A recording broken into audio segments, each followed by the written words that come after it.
Hey everyone, you're listening to Party Time, My Golf Story with Kevin Walsh, and whatever special guest he has today, you can check me out on episode 9 of the podcast. Today I'm wearing Grayson clothes while I'm out practicing because I believe in look good, play good, and follow me on Instagram, Sophia Warren Golf, and hope you enjoy the rest of the show.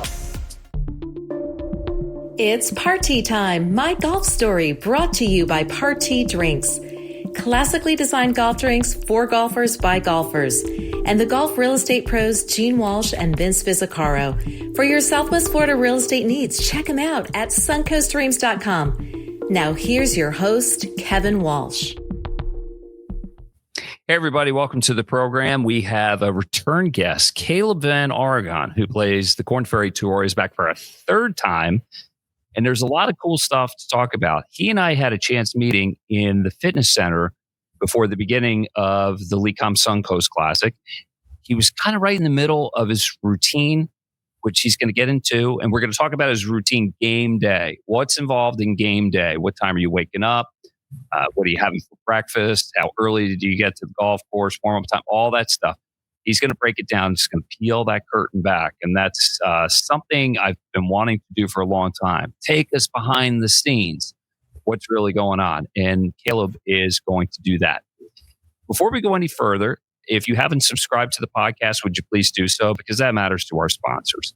And it also matters to the algorithms, which generate everything. Talking about YouTube, Spotify, Apple. If you've already subscribed, you're among the 14,000 or so. Thank you very much. But recommend the show to a friend and leave a 5-star comment because that helps us greatly and it certainly helps our sponsors. Big thanks to Party Drinks. If you're looking for a drink alternative on the golf course and you're tired of hard seltzers and you're tired of beer, you don't like beer because it makes you feel fat when you play golf, then try a Party for golfers by golfers. And if you don't have Party where you play golf, get in contact with the golf staff or the beverage staff and say, hey, we need some of this Party stuff. Party is distributed exclusively across the state of Florida by Paradise Craft Distributors. If real estate is in your plans in the future, nobody better than the golf real estate pros at suncoastdreams.com, a division of Fine Properties based here at Lakewood National Golf Club. Vince Fizzicaro, Gene Walsh, and Samantha Walsh have you covered. It is a good time to buy. It is definitely a buyer's market, and there's still some season left or to get you ready for next year. And if all that golf has you tired out, then go to Violet Spa in downtown Sarasota. Get a manicure, get a pedicure, hot water or cold water plunge, hot tub, red light therapy, yoga, whatever you want. They got it all for you. Violet Spa in downtown Sarasota. All right, let's bring Caleb VanArragon in here. Hey, man. How's it going? Hey, it's going good. I'm proud of you, man. You had a real good showing. Thank you. And I want to take you back to Thursday, though. Yes. The chance encounter that we had in the gym at Lakewood National Golf Club. Now, you were in your routine. I may have interrupted it, but do you remember the conversation we had, or should I refresh your memory? You might want to refresh my memory because, I was at the gym and I probably wasn't thinking too clearly at that point, but yeah. I'd never met you in person before, so it was a great opportunity. That's true. Okay, so let me just tell you like a true confession here. So I was doing some leg lifts, and I saw you doing your thing with a new product, which we'll get into in a sec. And you have a striking resemblance. I don't know if you know this, or maybe you do. I'm like, what is Michael Thor Bjornsson doing here? Has that happened before? I've gotten that a lot before. a lot. Yeah. I've never met him before, but everyone always tells me that. Yeah. Well, I know Michael. I caddied with him in Boston. I've played golf with him. Having got his PGA Tour card through PGA Tour University, was the #1 college player in America. And I'm like, no, Michael's on the PGA Tour. And then I'm like, that's Caleb. Yeah. And then I'm like, yes, we've never met in person. We've done 2 podcasts together. And so I introduced myself. And do you remember what you said to me? I think I said, I better win this week so that you can have me back on the podcast or something like that. Close. You said, hey, if I win this week, can I come back on the podcast? Yes. And I said, Caleb, you can come back on the podcast anytime. But if you win, it just make for a better podcast. Mm-hmm. and you almost did. You finished 2 shots out of the lead. Tell me about the week. What came together for you? Yeah, no, it was obviously a really good week. I was really happy with it. That's finished T4. That's tied for my best finish ever on the Korn Ferry Tour. It's been a good year, but kind of a weird year, at least up to this point, because I've made every cut so far. I'm 8 for 8, which is, I'm really, really happy with that. I'm really grateful for it. But up until that point, my best finish was a T13, which is, I'm still happy with that, but I hadn't had a single top 10 finish out of 7 times making the cut, basically. So, going into last week, I was basically like, all right, I should probably, if I want to put myself in a good position to, try to get that tour card. I'm going to have to start getting some top 10s and hopefully top 5s and something like that. It was funny though, because I didn't think that Lakewood Ranch was necessarily or Lakewood National was necessarily the best course for that for me, because it's generally pretty wide off the tee. I would say the guys who hit it a little farther are probably at a bit of an advantage, because the green complexes, as you know, are so undulating and pretty challenging. So there's a lot of holes where it's very advantageous to be able to hit the ball a long ways. You don't necessarily need to be, completely dead straight off of every tee. You've got maybe 20, 30 yards on either side in a lot of places where you can miss. I didn't think, and I don't hit the ball super far by Korn Ferry Tour standards. I'm at tour average or maybe a little bit below average. And I was really happy that I was able to contend the way that I did. And that was the first time I've actually legitimately put myself in position coming down the stretch to possibly win. So it was just a thrill to get to experience that. And I was just grateful to put myself in that position for pretty much the first time this year. So well done. I love your honesty and your humility. But tell me, just let me feel what you were feeling. Were you nervous coming down the stretch? Yes. It was interesting though, because it wasn't the same. It was more of a thrill than it was like fear, because I remember last year there were 3 times last year I had 3 top 10s, and the first 2, I think we talked about this last time we were on the podcast. It was in Chicago and in Dallas. Both times I was in the final group going into the final round, and both times, like last year, I only made 12 out of my 24 cuts, or 12 out of my first 24, I should say. So I was missing about half my cuts, and generally when I made the cut, I think I only had 1, maybe 2 top 20 finishes outside of the top 10s I had. So it's kind of like when I put myself in that position, I felt like I really, really had to like play well in order to just keep my card.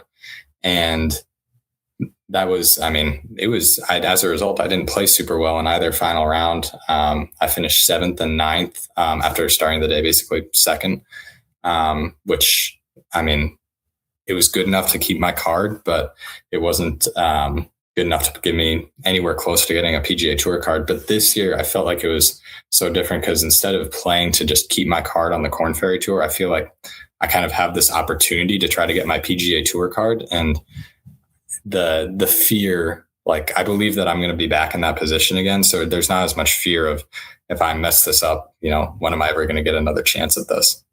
So I think you told me last time it's not about making cuts, although that's important because that pays the bills, right?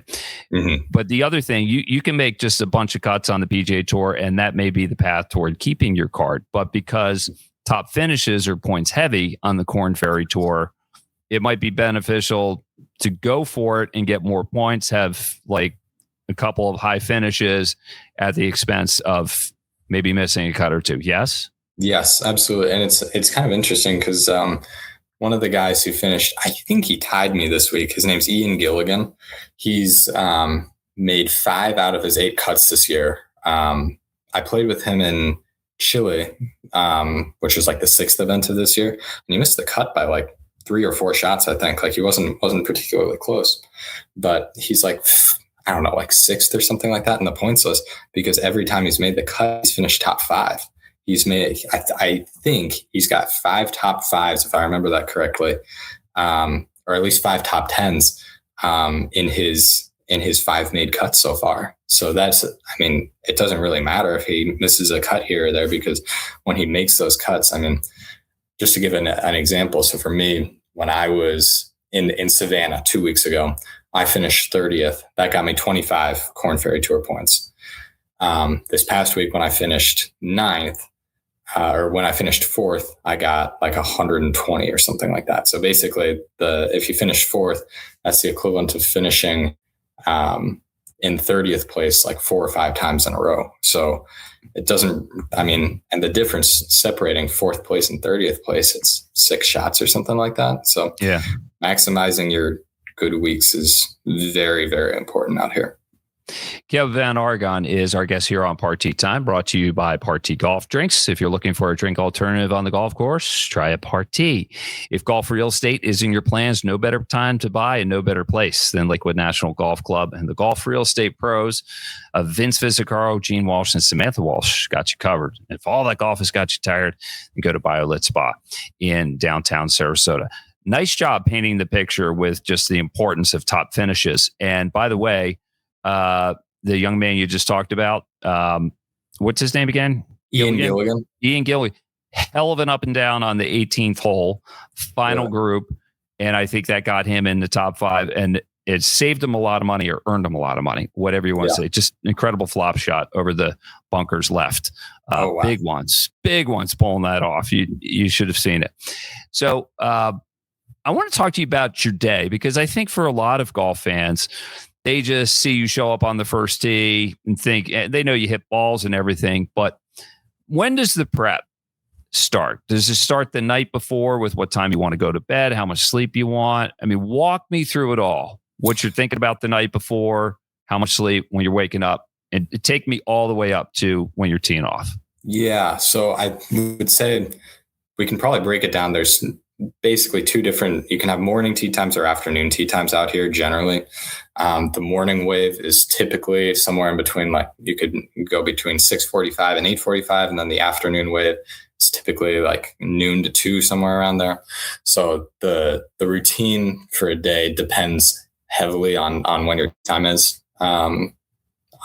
So morning tee times, that's probably the more challenging one, because, like I said, you can have some really early tee times. So just as an example, in Panama this year, my tee time was at 6:40 a.m.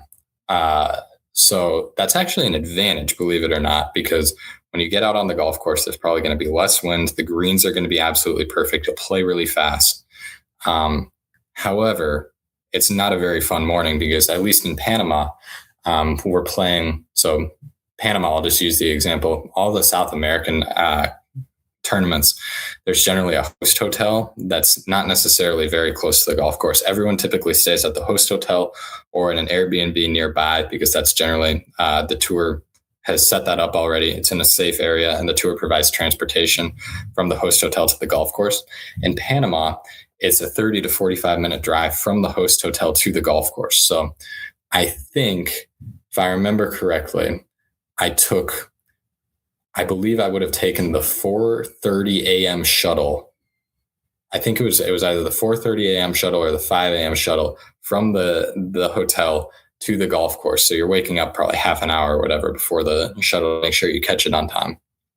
Get to the golf course, eat breakfast, and then it's tough. It really depends on what sort of gym the golf course has. So in Panama, there wasn't a gym at the golf course. There was just a locker room. So I didn't really do a whole lot in terms of like pre-round gym warm up. But if we're at a course such as Lakewood National, where there's a great gym at the golf course, then you'll try to get in the gym before the round and try to like loosen your body up a little bit before you go hit range balls, so that you don't, it's just, for me personally, if I don't go to the gym before I go warm up, it just takes me a little while longer to get warmed up. But I know as I get older, that's not going to be the case. And it's just good practice to warm up before you hit, so that you don't get injured.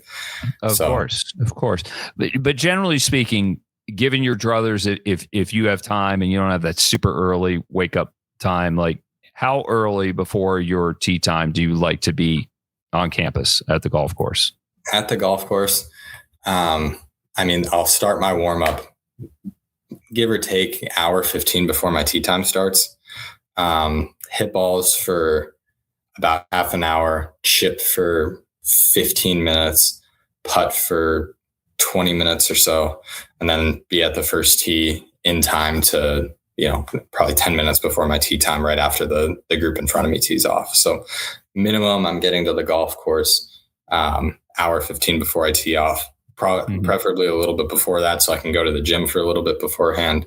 And depending on when my tee time is, I might need breakfast beforehand. I might need lunch or whatever. But it entirely depends on when the tee time is. That sets everything up. So, what do you like to eat? Do you have a favorite? Do you like to eat light? Do you like a heavy meal? So if it's an early morning tee time, every tournament when I'm in the United States, for the most part, what I'll do is I'll stay either at an Airbnb or a hotel that has a kitchen, so that way I can cook for myself, because I basically eat the exact same breakfast every single day. It's like 3 eggs, a bagel, Greek yogurt, banana, and some other fruit. I'll eat that pretty much every single day. They always have, at the golf course, they have breakfast and lunch for us. And the problem is it's different every single week. So I would say a lot of guys, probably most guys on tour, just eat what the course has for them. But for me, I like being able to control that a little bit more. The course food is usually great. I just like being able to eat the same thing every single week. So I travel with a pan, because a lot of times I feel like the hotel pan it'll say it's nonstick, and then, you cook 3 eggs and 2 of them stick in the pan. But I'll travel with my own pan that I know is good and cook my own breakfast every single day. Generally. So, okay, if you have the pan, then you got to do some grocery shopping when you get into town. James Nicholas, who I know did a fabulous job behind the scenes of the Korn Ferry Tour event at Lakewood National last year. It was cool. It was like from when he entered the gates, he's driving in, he's describing what he sees, love the place. And then the next thing you know, he's at Whole Foods with his wife because they do all their own cooking.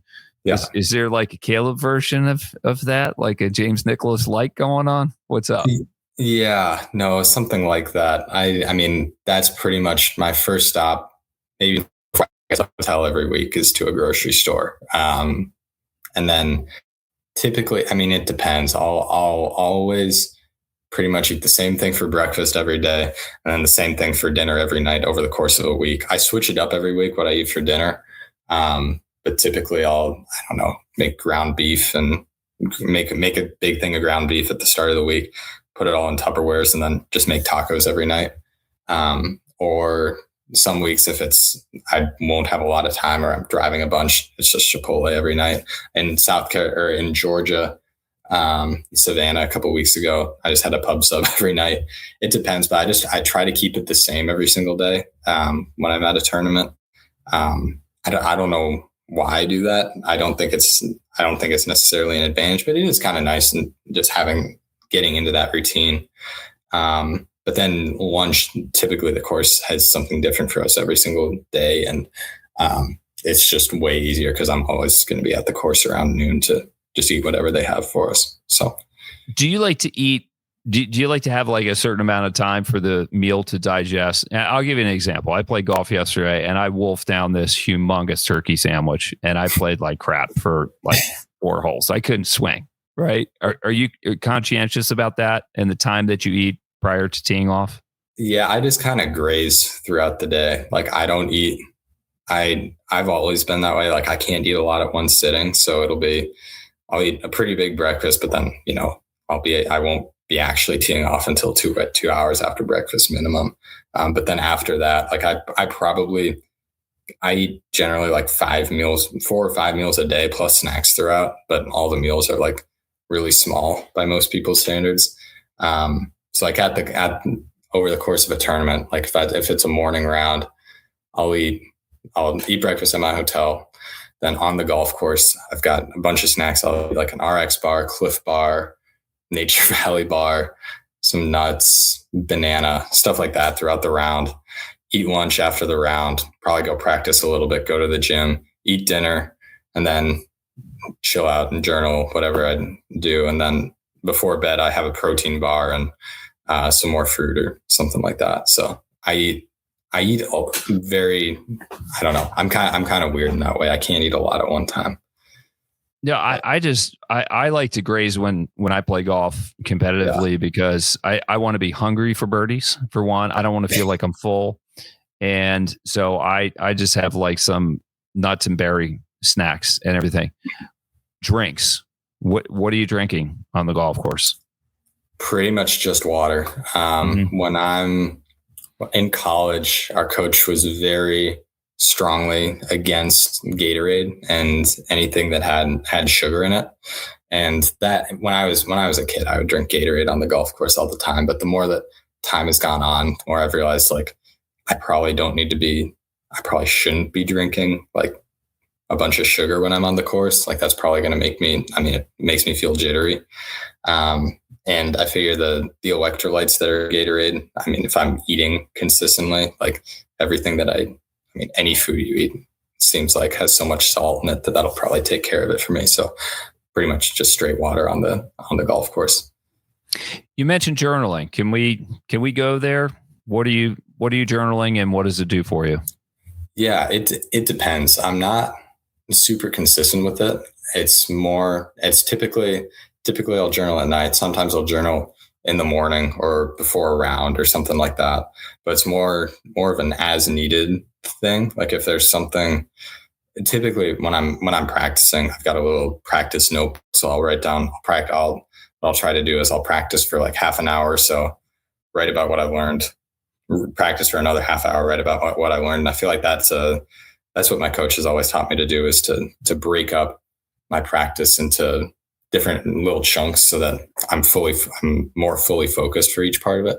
But then if it's at night, it's more to keep me in the right mental state. Like I'm journaling about what I learned throughout the day, first of all, but also what I'm trying to do the next day. Cause I feel like attitude is the most important.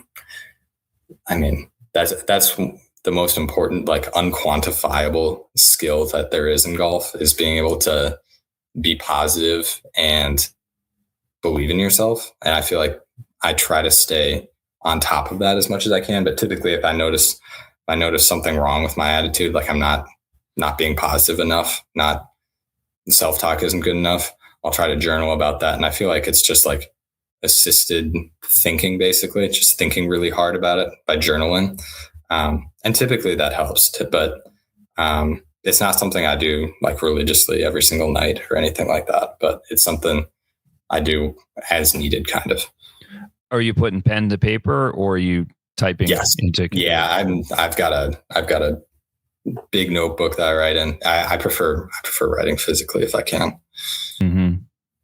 But that's cool. Tell me about your caddy. Yes. So my caddy, Matt Bergstrom, he has been caddying for me basically since my first Korn Ferry Tour event last year. He played mini tour stuff. He was a professional golfer for a few years before he, about 5 years ago or so, he stopped playing full time and became caddy at the Ritz-Carlton in Orlando, which is where he met a guy named Brett, who was actually my teammate at Valpo, who was also caddying out there.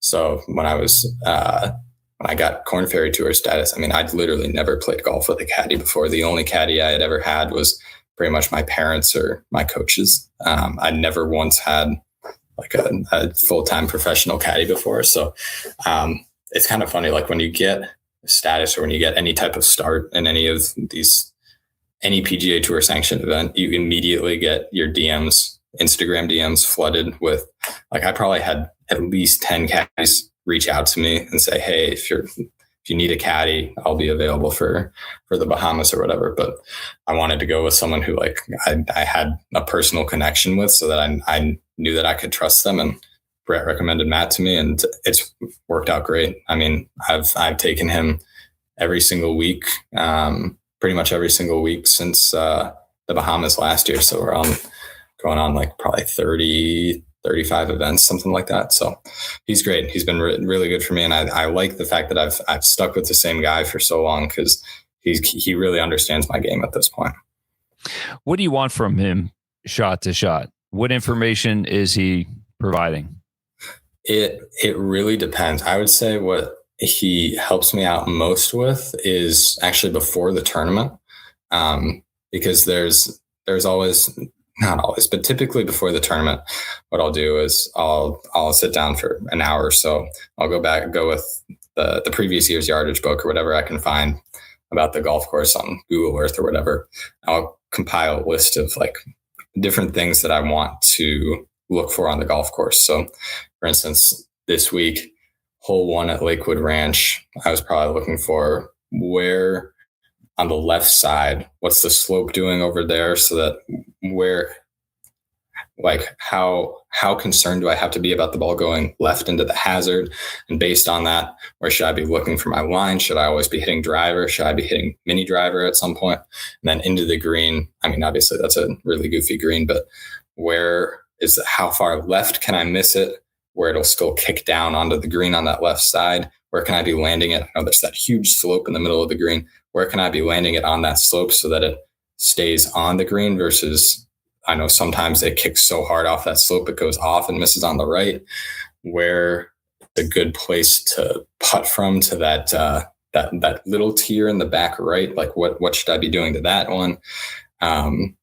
Stuff like that. So I'll give him a list of all sorts of things that I'm looking for on the golf course, and then he'll study the golf course for me, because it's a lot easier for him to go out and look for that than for me when I'm already going through all my practice and stuff. It's easier for him to just go out and spend a couple hours walking the golf course and figuring all that out. So that's probably the main thing that's. So he's really like a scout and a study buddy, but when you're actually playing, how much green reading is he doing? Do you like doing your own thing? He actually, the way that I read greens is more feel based, I would say. Like, I couldn't tell you actually where my line is when I'm outside of probably 10 feet. I'm in a tournament, couldn't tell you where I'm actually aiming it. I'm just like visualizing it and hitting the putt. So I don't really get, he doesn't really read any putts for me, because it's more, that would completely, like if you told me like, okay, you got to aim like 1.5 foot out to the right here, that would kind of short circuit my brain if I was doing that in a tournament. I'm just looking at the entire kind of arc of the putt and trying to feel it in with the speed that it's very feel based. So he doesn't really read any putts for me, but if it's a chip shot, I'll typically say, make sure that he thinks my aim where I'm trying to land it is the right idea. If there's different options, I'll talk through the options with him. If it's a tee shot, typically I know we've already decided where my line is, what club it's going to be. I'm just checking, all right, this is the line. What's the wind doing? And then if it's an iron shot, typically we already know where the hazards are and stuff, because of all the pre-tournament stuff he's done. And it's just, all right, where's the wind at? What number are we looking for? And I'll say, all right, I'll hit a 9-iron, 160 landing it, and we'll have our yardage book landing at this point. And typically he'll say yes, or what's good is sometimes if if my aiming point is wrong, he'll say, no, that's too close to this bunker. You got to go over here. So I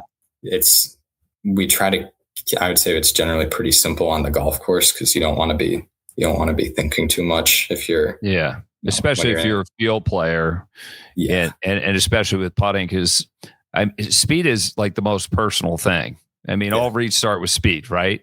Yeah, I could give you 4 different lines for the same putt based on speed, but I never know how you want to hit it. Only you know that, right? Exactly. Yeah, and that's where if it's a straight putt, like you can say, okay, it's a straight putt, and then it works out pretty well. But if it's any sort of a breaking putt, it's so hard to read a putt for someone else, because I mean, it's all about them being able to athletically match up the line and the speed, and that's just something that you can't really do for them unless you know exactly the speed that they're intending. 100%. You said so much in that, like staying athletically, the feel, the speed, and everything. It's only the player really knows that part. I heard a story. Tell me if it's true that you used to.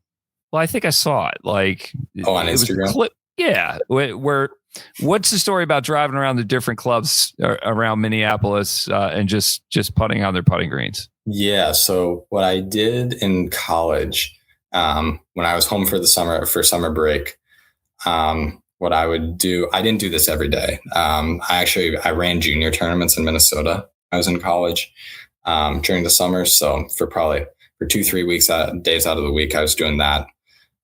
Then for probably at least 2 days a week, what I would do is they would be big short game and putting days. So what I would do is I would pick out 3 or 4 different golf courses that were within a 10, 15, maybe 20-minute drive of each other, so that I would first go to the first course and I would putt, maybe chip, but mostly just putt for about an hour, maybe an hour and a half, something like that.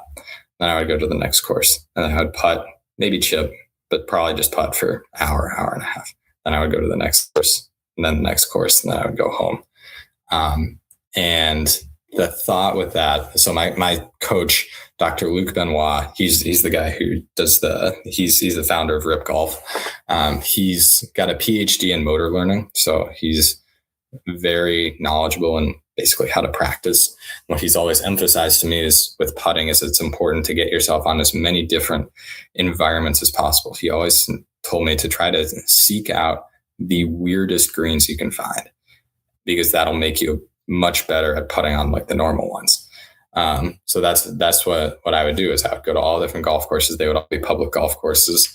So the first one would be, I don't know, running like an 8 and one certain type of grass. The next one would be running maybe a 9, different type of grass, different graininess. It was all mostly bent grass, but all different varieties of bent grass, different amounts of POA, different, maintenance practices, just all different greens. And I don't know. The thing is, at the time, it didn't help me because I was really bad at putting in college, but that was just because I was doing all the wrong drills. Basically, when I was there, mm-hmm. I didn't understand how to practice properly. But I think all that volume that I did was really beneficial for me in the long term. I think so. I think it's clever. I mean, I can't argue against the logic behind it. It seems to work for me because you putt on all different putting surfaces. I mean, not all Bermuda is the same. They're like 4 or 5 different strains of Bermuda, Poana, ryegrass, all the above. Tell me this: when you're announced, how often? What's the batting average of the announcer getting your last name right when they pronounce it? Very, very low. But what's surprisingly low is there are some people. There's actually been a few times, certainly once, maybe twice. At least once that I've been announced as Caleb VanArragon from Blaine, Montana, which I'm from Minnesota. I think that it just comes up as NN on the sheet. So yeah, I got announced as being from Montana one time, and then I was walking off the tee, and some lady in the audience said, "Hey, no way, I'm from Montana too." And I was like, "I'm sorry, I'm not actually from Montana." But then I've had people get Caleb wrong. They go Caleb or Caleb sometimes. So you'd be surprised. Like they. I mean, obviously, VanArragon is pretty easy to get wrong, but apparently all parts of my name are. So, well, your name looks kind of different, like on the scoreboard, because it's all capital letters, and you got some small. I remember seeing it. It just looked like, man, there are a lot of vowels in there, but it doesn't look Italian. And I'm like, oh, that's Caleb. It's just like, because there's only so much space on those electronic scoreboards. No, I know. Because the way that the tour scoreboards work is they only have enough room for like 7 letters or something like that. So some of the names they have to really, really compress. But for mine, I think they just go like Vanera or something like that. So it was like I'm like, what is that? And then I figured it out that it was you. Hey, before we go, So that device that you were using when you were warming up in the gym, and before I interrupted you, sorry about that, but led to this. So sorry, not sorry. Was that a Rip Golf product? What was going on there? It wasn't. No, it was. Scotty Scheffler uses it. It's called like a Golf Forever stick. I just started using it because a college teammate of mine, I stayed with him for a couple of days in Jacksonville right before the Savannah tournament, and he has one of them. It's literally just like a stick. It's like maybe 3-4 feet long. And the idea is you strap it to an elastic band, and then you strap it to something anchored, and then you do all sorts of rotational stuff with holding the stick. And it's really, my first week using it, because I bought one after Savannah, my first week using it was Lakewood Ranch, and I finished fourth, so I'm going to have to keep using it. Well, you're working that thing, and I could see the tension in the in the cord, and I'm like, man, if you let that thing go, it's going to behead me when I'm over here. You had a good handle on it. Hey, give some love to your sponsors. Who's taking good care of you? Yes, yeah. My two main sponsors are Unreal. That's the clothing company that's been sponsoring me since close to 3 years ago now. They're a Minnesota-based company. It's golf clothes and athletic clothes. And it's such good stuff. They've sent me a lot of stuff over the last 2.5 years, and there wasn't anything they've sent me that I don't like. It's all great. The workout stuff's great. The golf stuff's great. And then Rip Golf, that's like I said, my swing coach's company, Dr. Luc Benoit.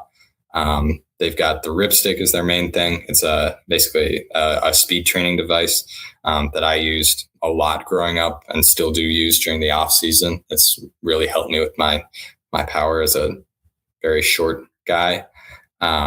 And they've got a bunch of other stuff coming up the pipeline. And Luke, my coach, he's working on a book right now about basically how to practice. And I've read drafts of it, and it's going to be really, really good. So. Well, listen, man, you just keep playing good golf, keep making those cuts, and go for it. You're always welcome back. But like I said, a win would make for a better podcast, wouldn't it? That it would. We've got another tournament this week in Mexico. So here's hoping. Yeah, you're this close. How's your Spanish? Any good? Not good. Yeah, we've had 4 events already in Panama, Colombia, Argentina, and Chile, and the thing I'm best at saying is "Lo siento, mi español es muy malo." I have to say that a lot. So yeah, I'm sorry, my Spanish is very bad. Yes. Necesitas practicas más, okay, amigo? Comprendes? Definitely. I speak that. So I know what you're saying. Very good. Caleb VanArragon has been our guest here on Party Time, My Golf Story. Having a great year on the Korn Ferry Tour. Big thanks to our title sponsor, Party Drinks. If you're looking for a drink alternative on the golf course, try a Party. If golf real estate is in your plans, nobody better than the golf real estate pros of Gene Walsh, Samantha Walsh, and Vince Visicaro from suncoastdreams.com. And if all that golf has got you tired, go to BioLit Spa in downtown Sarasota. For Caleb VanArragon, I'm Kevin Walsh. We'll see you again next time on Party Time, My Golf Story. You've been listening to It's Party Time, My Golf Story, brought to you by Party Drinks.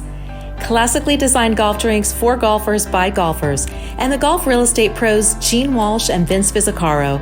For your Southwest Florida real estate needs, check them out at suncoastdreams.com or call 941-220-4000.